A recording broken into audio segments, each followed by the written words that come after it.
अस्सलाम वालेकुम दोस्तों, मैं कायद हुसैन यूनानी दवाखाना कुदरती से हम बात कर रहे थे इमसाक और उसकी हकीकत पर, उसकी कैफियत पर और आज की चलने वाली दवाइयों पर। कोई एग्जैक्ट तो हमारे पास इसका कोई आंकड़े नहीं है, लेकिन मैं एक बात समझता हूँ कि आजकल की नौजवान नस्ल, जिसके लगभग कुछ नहीं तो 90% तो ऐसे लोग हैं जो या तो इत्लाम के शिकार हैं, या धात के शिकार हैं, इरेक्शन ना आने के शिकार हैं, या टाइमिंग की कमी के शिकार हैं। तो इन लोगों की जिस तरीके से तादाद बढ़ रही है इस वक्त, उसी हिसाब से सबसे ज़्यादा बेनिफिट जो मिला वो उन लोगों को मिला जो कुछ नहीं जानते और उन्होंने जगह जगह जो है अपने दवाखाने खोल रखे हैंगे। वो चार चीज़ें आपको दिखा देते हैं: संख्या, शंग्रफ, पारा, हड़ताल, बरकिया या गंधक। इस टाइप की आपको बहुत बहुत चीज़ दिखाते हैं और बहुत बड़े बड़े दावे भरते हैं। बड़े बड़े उन्होंने शेरों के फोटो लगा रखे होते हैं, पहलवानों के फोटो लगा रखे हो, कोई शेर का मुंह चीर दिया, कोई कुछ कर दिया, कोई कुछ। बहरहाल इंसान जो है ना वो इमोशंस का बना हुआ है।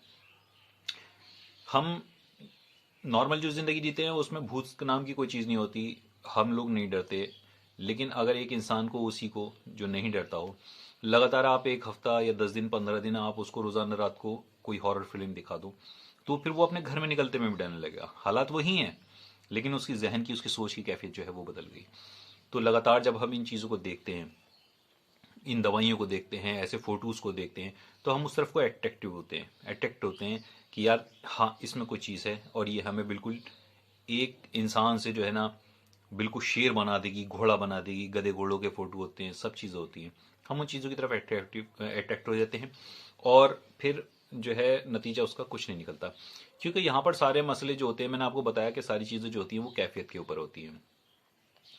आपकी दिल की कैफियत क्या है, आपके जिगर की कैफियत क्या है, आपके दिमाग की कैफियत क्या है, आपका मैदा ठीक से काम कर रहा है नहीं कर रहा है, आपकी आंतें किस कंडीशन में हैं, आपका गुर्दा किस कंडीशन में है, आपका मसाना किस कंडीशन में है। ये सब चीज़ें जब तक नहीं समझ सकते हम लोग, तब तक उसका अंधाधुंध इलाज करना, इसका मतलब ये है कि यार आप अपनी सेहत को भी खतरे में डाल रहे हैं और आप अपना पैसा भी फूक रहे हैं। इन सब चीज़ों को समझना इस इलाज के लिए बहुत ज़रूरी होता है। जब तक ये बेसिक्स ठीक नहीं होते, तब तक आप मर्दाना ताकत के लिए चाहे संख्या खा लें, कुछ भी खा लें, सोना खा लें, चांदी खा लें, आपके लिए वो सब मिट्टी होता है। लेकिन जब हम उस चीज़ की जड़ पकड़ लेते हैं, तब अगर हम मिट्टी भी आप खा लें उस चीज़ में, तो वो मिट्टी भी आपको फ़ायदा करती है। लेकिन मसला क्या होता है कि फिर वही चीज़ है कि इंसान की सोच, जैसे हम आपको कुव्वत का कोई इतना बड़ा मसला नहीं होता, और ये बहुत बड़ा मसला भी होता है। मसला तब बहुत बड़ा होता है जब हम बगैर समझे इलाज करते हैं।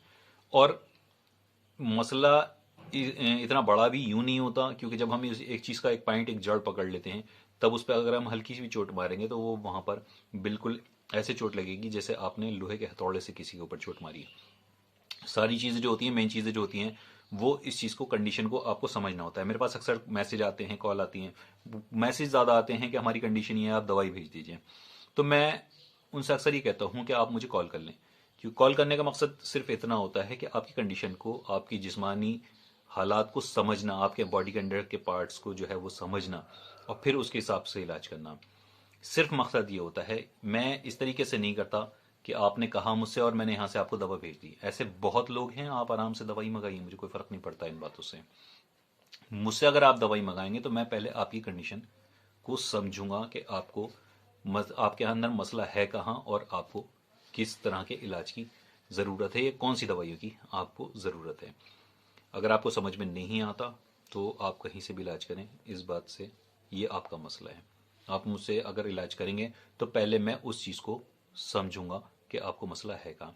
बहरहाल मैं आगे आपको इसकी और कैफियत भी बताऊंगा, जो जो कैफियत होती हैं इन मर्ज़ों में, और उसके बाद मैं आपको इसका इंशाल्लाह हल भी बताऊंगा। जैसा कि मैं अपनी पिछली वीडियो में भी आपको ज़्यादातर इनके ये किन वजह से होती है वो मसले बता चुका हूँ, और आगे इंशाल्लाह कुछ और भी आपको चीज़ें बताऊंगा और अच्छे नुस्खे भी इंशाल्लाह आपको बताऊंगा। आप मेरे साथ जुड़े रहिए, वीडियो को लाइक करें, कमेंट करें और शेयर करें, क्योंकि जब आप इसी तरीके से करेंगे तभी मेरी हिम्मत भी बनेगी और मैं आपको अच्छी से अच्छी आगे और वीडियो बना कर दूंगा। मुझे इजाज़त दीजिए। अल्लाह हाफिज़।